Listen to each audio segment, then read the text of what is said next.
CMR shopping mall biggest festive ధమాకా గంటకు బహుమతులు గెలుచుకోండి. నమస్తే, నేను Keshav. Welcome to Suman TV.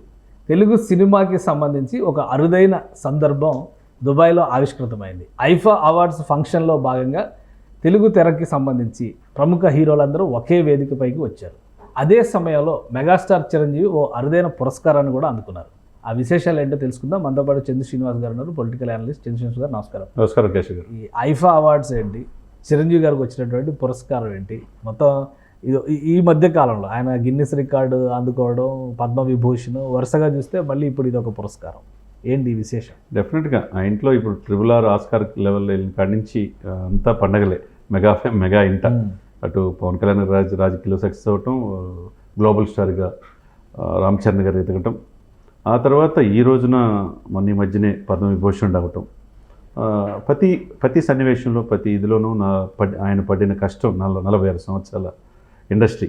ఇప్పుడు ఆయనకి ఇచ్చిన award outstanding achievement in Indian film industry 2024కి మీరు అన్నట్టు దుబాయ్లో international Indian film academy award 2024 ఇవ్వటం అనేది అది ఒక మైలురాయిగా ఆయన జీవితంలో మిగిలిపోతుంది. ఎందుకంటే ఆ సమావేశానికి అనేక భాషల నుంచి అనేక ప్రముఖ నటులు వచ్చారు.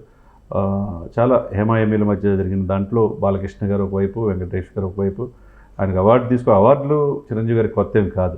కాకపోతే ఇప్పుడు వరకు కూడా మధ్యలో రాజకీయాల్లోకి వెళ్ళి మళ్ళా సినిమాల్లోకి వచ్చి ఇప్పటికీ సినిమాలు తీస్తా నేటి తరానికి పోటీగానే ఉన్నాడు ఆయన. డాన్సుల్లో కావచ్చు, యాక్షన్లో కావచ్చు, ఏదైనా కావచ్చు. మొన్నే డాన్స్లో గిన్నిస్ రికార్డ్ అందుకున్నారు, ఇప్పుడు మళ్ళీ అవుట్ స్టాండింగ్ అచీవ్మెంట్ అని చెప్పి ఇందులో అందుకున్నారు. అంతే కదా, 24,000 స్టెప్పులు ఇప్పటికీ ఎవరు వేయలేరు ఆయనతోటి అనేది అర్థమైపోయింది. ఆయనకి ఇప్పుడు 69 సంవత్సరాల వయసులో.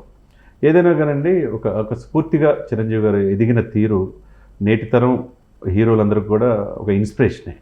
ఆయన నిన్నగాక మొన్న ఇక్కడ అవార్డు తీసుకోవడం, గిన్నిస్ బుక్ అవార్డు తీసుకున్న వెంటనే మళ్ళా అంతర్జాతీయ వేదికలో ఇండియా ఫిలిం ఇండస్ట్రీలోనే అవుట్ స్టాండింగ్ అవార్డు తీసుకోవడం అనేది చాలా గొప్ప విషయంగా మనం పరిగణించాలి. అనేక మంది నటులు ఉన్నారు. ఒకప్పుడు ఎన్టీ రామారావు గారు, అక్కినేని నాగేశ్వరరావు, రెండు కళ్ళు కృష్ణ గారు ఉండేవాళ్ళు. ఆ తర్వాత చిరంజీవి గారు ఈ ఇండస్ట్రీకి ఒక పెద్ద దిక్కుగా ఉండటమే కాకుండా 10 మందికి మార్గదర్శనం, అంటే ఒక అభిమాని సేవ చేయాలన్న ఆలోచన కూడా ఆయన నుంచి కలిగింది.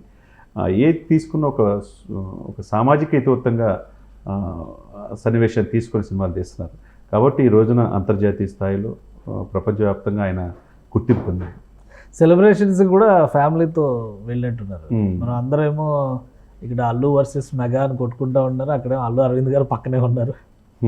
అంటే కాదు, అది ఇప్పటికీ ఎవరికి అంతుపట్టని చిక్కుముడిలాగా కనపడుతుంది. చిన్న విషయాన్ని ఎందుకు ఇట్లా జరుగుతుంది ప్రతి సన్నివేశంలోని.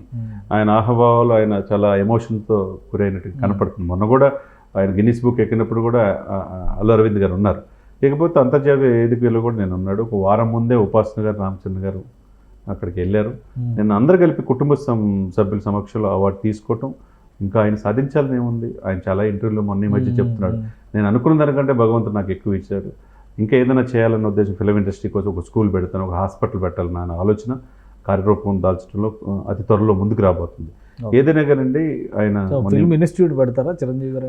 ఫిలిం ఇన్స్టిట్యూట్ ఒకటి పాలకొల్లు అనేది ఒకటి ఉంది. రెండోది ఇక్కడ మంచి కార్పొరేట్ హాస్పిటల్ ఒకటి పెట్టాలని, దాంతోపాటు స్కూల్ అక్కడ పిల్లలు చదువుకోవడానికి మంచి ఇప్పుడున్న ఇదిలో టెక్నాలజీని అందిపుచ్చుకునే విధంగా ఆ స్కూల్ కూడా పిల్లలకు అందుబాటులో ఉండేట్టుగా ఈ రెండు పెట్టాలని ఆయన డ్రీము.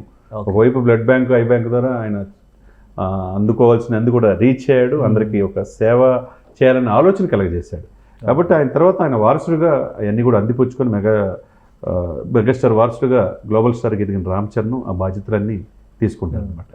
ఇంకోటి, ఇప్పుడు తెలుగు సినిమా పరిశ్రమకు సంబంధించి ఒక 4 స్తంభాలు అన్నట్టుగా ఫీల్ అవుతారు. చిరంజీవి గారు, బాలకృష్ణ గారు, అలానే వెంకటేష్ గారు, ముగ్గురు ఒకే వేదిక పైకి వచ్చారు ఈ ఈవెంట్లో.